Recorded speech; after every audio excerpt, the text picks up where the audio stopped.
Well, hello everyone. I thought you would be benefiting most if I would post this lecture online as well as giving it to you at the lecture.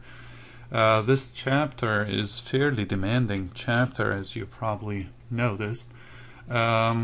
And I would like to emphasize on it because you will realize once we get to the cardiac physiology and to the muscle physiology that lots of things we learned and we are learning in this chapter are very critical for our understanding of the future chapters as well. So just to let this chapter settle in our minds, let's review together what we've learned so far, and in the second half of this online lecture, I'm gonna also cover some of the new aspects that we will still cover at our lectures.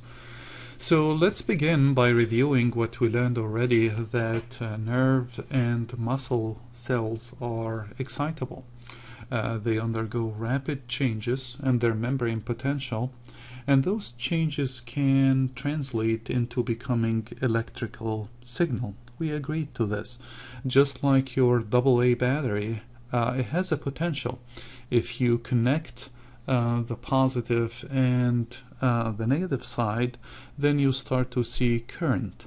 And that current you can record with a voltmeter or any other device. Or if you put a lamp there, then you will start seeing a light, of course. So we described that in our earlier chapter, in chapter 3, as our membrane potential. The membrane potential, to remind you, was the separation of opposite charges across the cell membrane or the plasma membrane. Once you connect those two, then you start to have current. Now the muscle cells and the nerve cells are very unique in that characteristic because they are able to undergo rapid changes, and they also can, when they undergo such changes, rapid changes, they generate electrical signal. But what you also will realize is that they have the capability, both of them, to correct their resting potential, which is the membrane potential, the resting membrane potential, back to normal, thanks to their potassium channel and to their sodium-potassium pump. And we will talk about that in a short bit. So this is a little introduction about the nerve and the muscle cells. We went from that into describing different terms that we need to be very familiar with. Polarization is the separation of different ions. Different ions are separated. Any change or any difference between the charge across the membrane, we'll call that the membrane is being polarized, right? And if we are to reduce this charge, which we described in chapter 3 to be a negative charge, as you remember, if we are to reduce that charge, or in some occasions even, not only we can reduce the charge, but we can flip the charge to become positive charge in case of action potential, for example, then we'll call that depolarization. Depolarization, and we described the DE will mean reduction, or in some cases it would mean that it would go from the negative to positive. That is still depolarization. Now once you're depolarized, you need to go back to your original status, and going back to the original status, we call that repolarization. So the membrane returns to the resting potential it started with. In some cases, and we described that together in the lecture, and we will cover it today again in this online lecture, the cell corrects itself a little too much. It goes over the limit. And when you go over the limit, then you go to become more polarized than you started. So you become more negative. The inside is more negative than the resting membrane potential. And when that happens, we will call that hyperpolarization. polarization, hyperpolarization. So this is a graph describing what I just said. This is the resting membrane potential, and any reduction of that resting membrane potential will result in what we call depolarization. When you return from that level into the resting membrane potential, we'll call that repolarization. And if you go deeper into the negative, more polarized, we'll call that hyperpolarization. All right? So we will talk about that in more details in a short bit, but let's assume now that there is a potential. Now we allowed a current to being developed in a cell. Well, how are we going to carry it on? It's the depolarization is nothing if you are not able to propagate it. It has to go further. It's almost like generating, and we described that in the class, some heat, but unless you propagate the heat further, either by direct contact, and we talked about the wire, how does it transmit the heat, or by fuse, and when you light a fuse, a firecracker fuse, then the fire can go even further distances.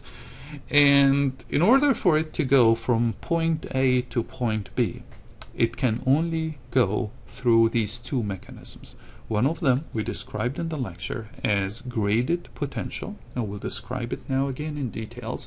And the other one will be action potential. Now there are a lot of differences between the two, 5 or 6 differences. And once we know what is graded potential and what is action potential, then we will realize that they are fairly different. The graded potential is what I described to you in the lecture, as you are holding a piece of wire and you are flaming that, and the heat now is being directly transmitted through the wire to your hand.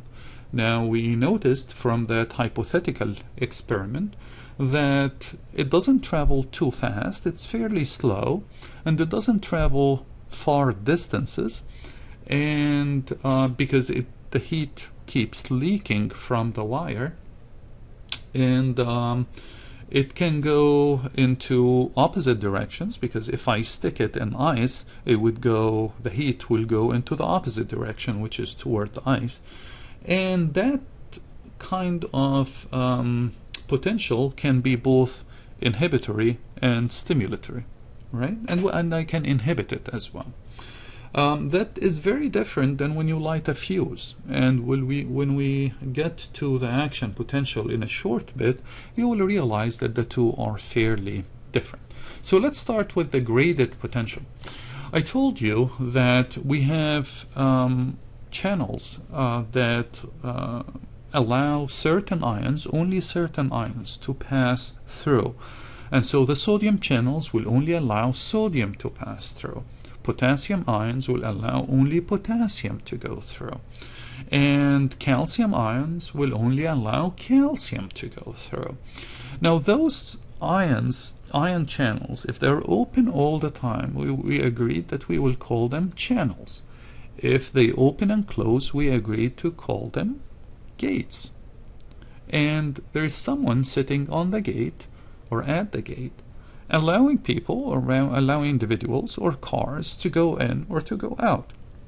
But the idea of having a gate is that it's capable of opening and shutting down. With certain circumstances, it will open up. Other circumstances will allow it to shut down. And this is how you regulate. But what opens those channels? We agreed that we have 4 different gates that can open. You can open it using heat, like the feeling you have when you touch a warm cup of coffee. Not hot, but just warm cup of coffee. And so we have thermally regulated gates. So gates that will open if you touch something warm. Then we have also gates that will open if you touch. So it's pressure operated. It will feel the pressure. Sometimes the pressure is light pressure, like the one you have in your fingers and hands. Sometimes it's deep pressure, and we call that proprioceptors. And we will get into that further down in our course. So we have now so far one that is thermally operated gate, and the other one we described as mechanically operated gate. And the third would be chemically operated gate, or chemically controlled gate. And that chemically controlled gate, it means that if it binds to a certain chemical, like a neurotransmitter, it will open up, and if it opens up, it allows sodium or calcium to go in, or chloride to go in. So all these things are chemically operated gates. Now the very final, but one of the most important ones, is voltage operated gates. So the voltage controlled gates, or voltage operated gates, if there is any change in the voltage, if there is depolarization, enough so to cause the cell to reach the threshold, those voltage operated gates will open up. Okay, so these are the four gates now: chemically operated, mechanically operated, thermally operated, and voltage operated gates. All right, let's get this out of our way. So let's get back to our graded potential. So now that we have activated a gate, we don't have to worry now how did we activate it, but we activated a sodium gate. Now we agreed in chapter 3 that sodium has a much higher concentration on the outside. So what happens when you activate or you open up a sodium gate? The sodium will rush in. And when the sodium rushes in, as you can see in this cartoon, it's positively charged ions, so they will go in, and by doing so, they will cause depolarization in this area. It's not generalized depolarization. It will only be depolarization in this area. Why? Because I reduced the membrane potential, the difference between the ions here and the ions there, or the charges here and the charges there. I reduced it by allowing positive ions to go in. Now when I allowed positive ions, those guys will start seeping across. So those positive charges will move right and left, and the negative charges will also, so those positive charges will slip this way, and those positive charges will slip that way, and that way now I have a current. Now I have charges that keep moving right and left. But you see, it's direct contact. Just like our wire, our copper wire, it's not going to go far distance, is it? It actually will travel very short distance. If we look at here, you will see that the initial site of the change of potential occurred here, and that made it minus 55 instead of being minus 70. But by the time it travels, because of the leaky potassium channels, we agreed before that the cell or the membrane has leaky channels for potassium. That will allow the potassium to just escape, and when you escape out of the cell, that will reduce back your potential into your resting potential. Just like the copper wire, if it's not insulated, thermally insulated, it's not going to transmit the heat into very further distances. And the same thing here. The graded potential is only meant to travel very short distance. Okay, so this is one of the aspects we understood about the graded potential. Now, where does the graded potential take place? The graded potential, as we agreed, it takes place in the dendrites. Dendrites are the receivers of the signal, along with the body, which we call the soma of the neuron. They receive the input from other neurons, and they generate localized potential. We call that the graded potential. Now, why did we call it graded potential? Because really the depolarization that happens here will depend on the degree of the stimulation. So the more stimulation you provide, the bigger the potential you generate. And this is very important. So that will give you a difference between a light touch and a heavier touch, a warm cup and a much warmer cup, a strong stimulus and a weak stimulus. Okay, the more you have, only in the graded potential, not in the action potential, just the graded potential.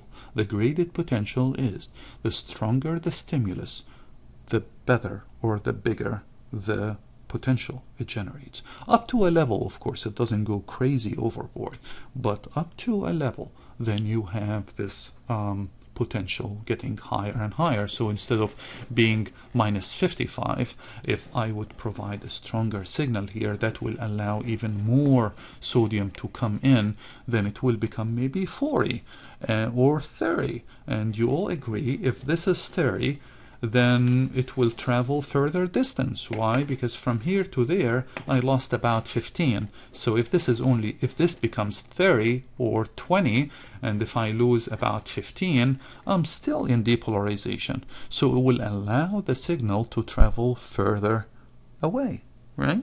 So this is a very important aspect about the graded potential, that it varies. It's not all or none. It goes up, it goes down, depending on the signal.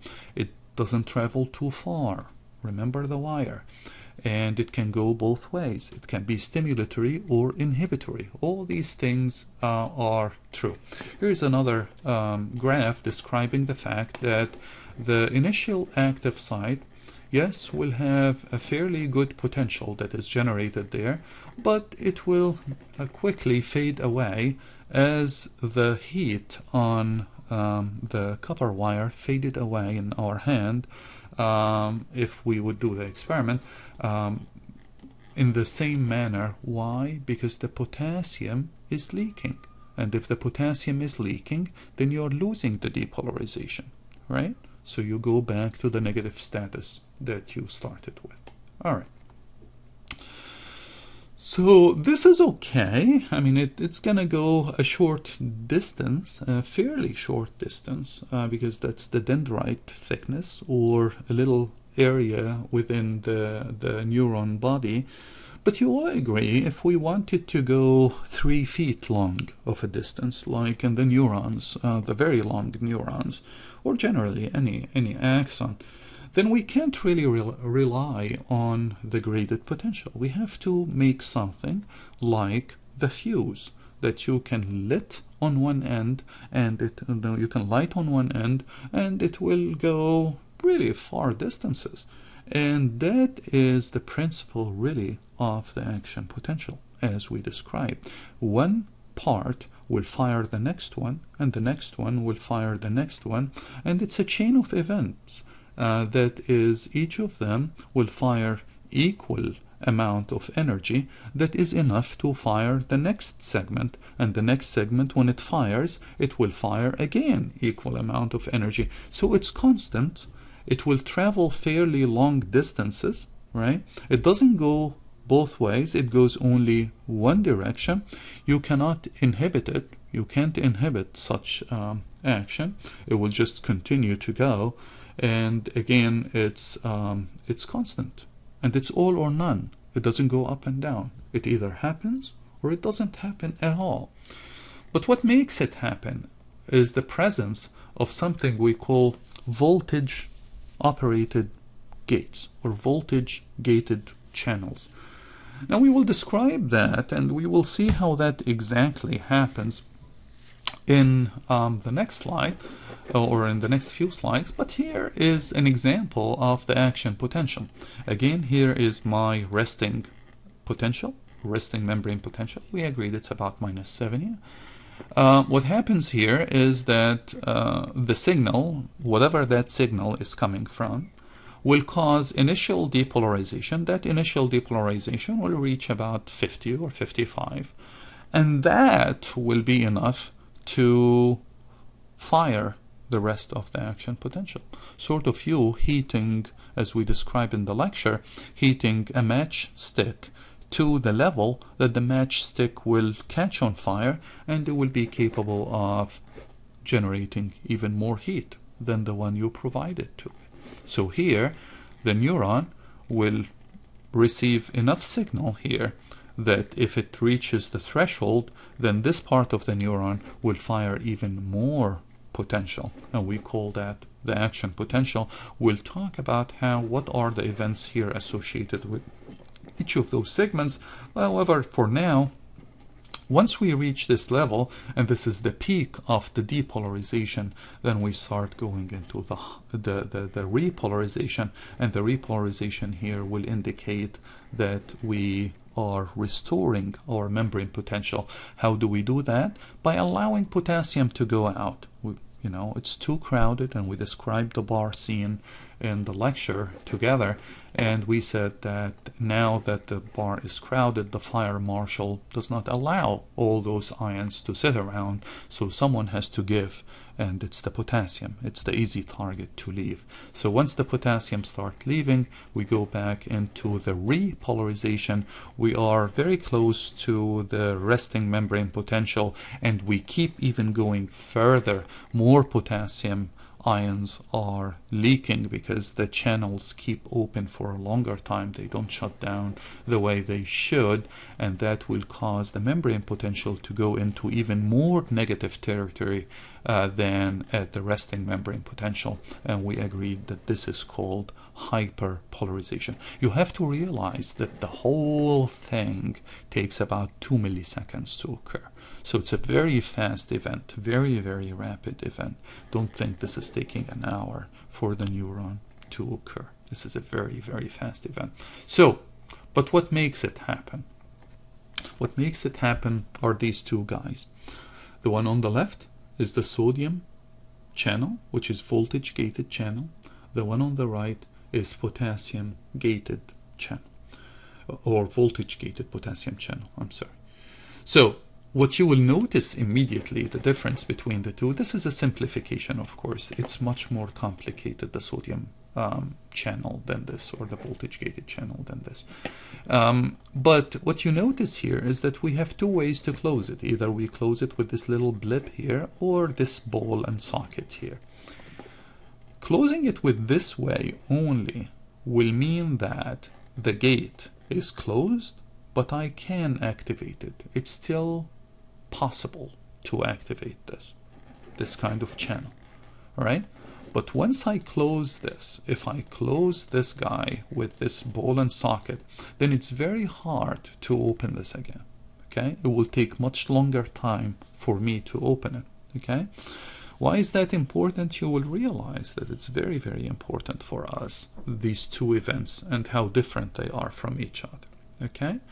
And now, if I look at the potassium-gated or the voltage-gated potassium channels, I will realize that it doesn't have this ball and socket. It's just one simple activation gate that is present. Okay? So, let's see how the event takes place, and I'm skipping few slides because we already covered those parts in the lecture anyway. So, here's the whole thing, how it happens. So, the depolarization is triggering here. Okay, whichever the wave, whichever way it came, it can be thermally operated gates, chemically, whichever generated that enough potential. The goal is to reach that level, and if I reach that level, then I am stimulating the sodium channel. I'm stimulating the voltage gated sodium channel. Once I reach that level, then the sodium gate will open up, and when it opens up, it will allow the sodium to rush in, and the sudden rush of sodium, as you see here, it will cause depolarization. Lots of sodium ions will go inside the cell, and when they go inside the cell, they would change the polarity now from -50 all the way to +30. We call that depolarization. When we reach the peak, all of a sudden this change in the voltage, in the potential between the inside and the outside is enough to cause this channel to close. But this time I'm not closing it with this tiny little blip, I'm closing it with this kind of ball and socket. What caused it to close is the change of the electric potential. This is too much positivity, and the change in the current, the change in the sodium concentration, all these things will participate in a way that this socket now will close. And when it closes, then sodium is unable to go any further. And because it didn't go any further, then this event peaked here. Otherwise, if this wouldn't close, this would keep on and on and on and on, and that doesn't take place. It shuts down. So now I close it up, right? And when I closed it up, at the same time, because of these changes in electric current, at the same time, the potassium channel will open up. The potassium channel, the potassium gates, the voltage operated gates. Why? Because the change here by the change in the current and the change in the potential, the membrane potential, will cause the potassium gates to open up. This one caused the sodium gates to close, but here it caused the potassium gates to open. And when you open the potassium gates, what happened? Remember, the potassium was high on the inside. And when you open up, you allow the potassium to escape outside the cell. Now that the potassium is rushing out, you're reducing the inside positivity, and you're returning back to the negative status of the membrane.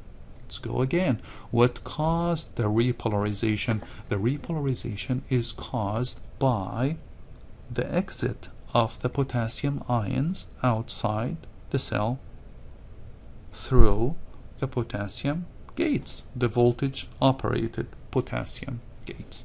Okay, so we have initial depolarization. Once you hit the threshold, you will activate the voltage operated sodium gates. That will allow sodium to rush in. When sodium rushes in, it will cause the depolarization to speed up. It will reach the peak. At the peak, changes will happen both ways. One in the sodium gates, the other in the potassium gates. In the sodium gates, it will close, but it will close by this guy, by the socket. In the potassium gates, it will open up, shut down the potassium influx, activate shut down the sodium influx, activate the potassium outflux or exit, and therefore you're returning back to the negativity again because you're losing the potassium ions. Now this will continue to open even further, and when it doesn't stop here, it will continue to go further because it's slowly closing. It closes a little bit slower than it should, and because of this you keep losing potassium. And when you keep losing potassium, you dip even further into the negative, and when you dip into the negative, that is the situation we call hyperpolarization. But at this level here, when you reach that level, okay, which is the normal, the resting membrane potential, remember the change here that happened in the sodium ion gate? Well, that is reversed now. When you reach the normal membrane potential, then everything goes back to normal with the sodium gate, with the voltage operated sodium gate. In other words, that socket will become open again, and this part will go in closed. So this one, I can activate this. In this position, I can activate this for a further thing. This is very, very important thing, because as you can see with this kind of structure, I am unable to activate it any further. So I am unable to activate a cell from here to there. Or not the cell, but the gate. I'm unable to activate the gate from here to here. And because of this, I'm going to start calling this part here absolute refractory period. Now, the absolute refractory period does not allow the neuron to be activated again. Whichever signal you give to the cell, it's not going to be activated again. Right? That's why I called it absolute. It's not. It's stubborn. It's on its lunch break, as we described. This gate is not going to open for you. And if it doesn't open for you, that's good news for many things. And we will describe one of them, which is the physiological event. It doesn't allow the signal, the electric current, or the potential, the actual potential, to go backward. It allows it only to go forward, right? Because every time it will try to go backward, the channels right behind will be in this resistance phase. So it's not going to accept to be stimulated again. Therefore, the action potential can only move forward and it would never move backward. That's very, very, very important even. Okay? So this is again the same thing which we described. And then finally, as you notice now from the action potential, we created a lot of mess. So we started by sodium on the outside, potassium on the inside, but when we stimulated during the depolarization phase, we allowed sodium to go in the cell, and then in the repolarization phase, we allowed potassium to exit the cell. So now we lost a lot of potassium, not a lot, but the stuff that was hanging around the membrane. So now I want to restore that, or else if I keep repeating these events over and over and over, then I'm going to run out of the gradient that's helping me to establish this kind of membrane potential. So what am I supposed to do? I'm supposed to correct what I lost. How do I do so? By the sodium-potassium pump. Now the sodium-potassium pump is going to grab on the sodium, throw away 3 sodium ions, grab in the potassium ions, grab 2 ions in exchange of potassium, and by doing so it will restore my ion gradient, bringing potassium back in, kicking sodium out to the extracellular fluid. So we did cover that.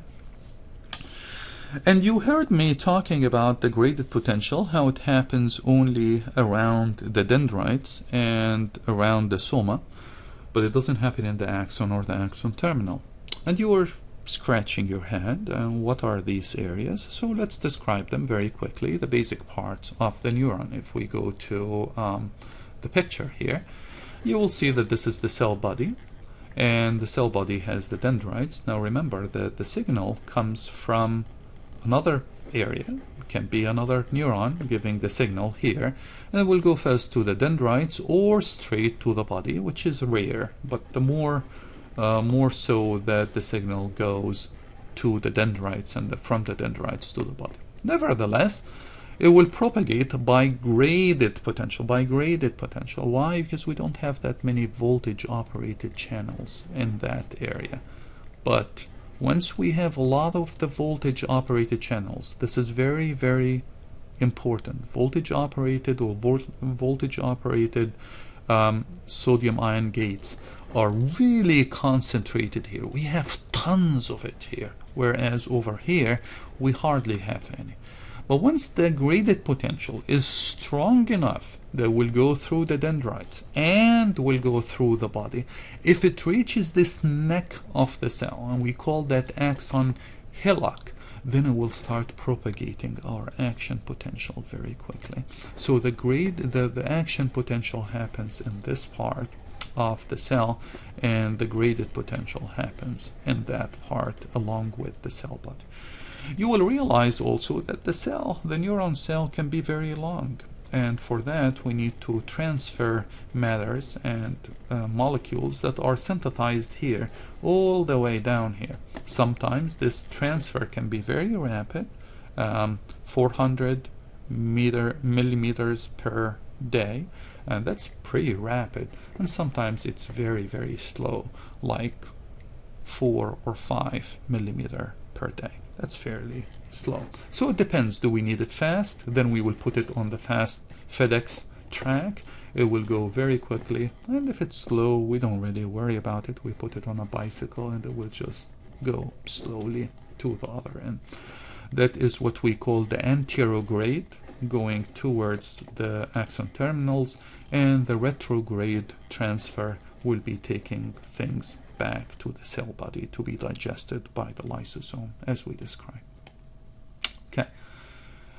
How does the signal propagate here is another story. The signal propagates, we agreed here that the action potential will be generated here in the axon hillock. Why? Because we have a very high concentration of voltage operated sodium gates. And when it's almost like a match, where the head of the matchstick has a lot of sulfur, and if you heat that part, then the matchstick is going to catch on fire. So the same thing here. If the heat from over there, or the potential from over here, reaches the axon hillock, then the axon hillock will start generating our action potential, and the action potential will indeed travel through. How does it travel through the neuron axon? Will be two ways. One of them we'll call contiguous, which is continuous. One gives to the other, two gives to the other, gives to the other, and other, and another, and another, and another. There are sodium gates here, and one of them will fire, and then the firing will fire another one because it will reach the threshold, and this one will fire the next one, and the next one, and the next one, and the next one, right? So we'll call that contiguous potential, right? Or contiguous propagation or conduction. Now the other one will be saltatory conduction, and I'm gonna pause here, and I will continue in the second part of this lecture the difference between the contiguous conduction and the saltatory conduction, and we will learn about the myelin sheath and the myelination, the different types of myelination inside the central nervous system and in the peripheral nervous system, and how important this myelination is, and what happens when we destroy this very, very important myelin sheath. So this will be in the second part of my lecture. In the third part of my lecture, we will talk a little bit further about the neurotransmitters, about hormonal actions, about endocrine signaling, and the events that happen inside the cell, which we call intracellular signaling, cell signaling, or transduction of our signaling. We will talk about that in our third part. But for now, I'm going to close here, and please do watch the second part, where we talk about the different types of propagation, the contiguous versus the saltatory. We will learn about the myelin sheath and about our nodes of RON-VA and how critical this is to the speed of conduction. So we'll pause here. We'll see you in the next video.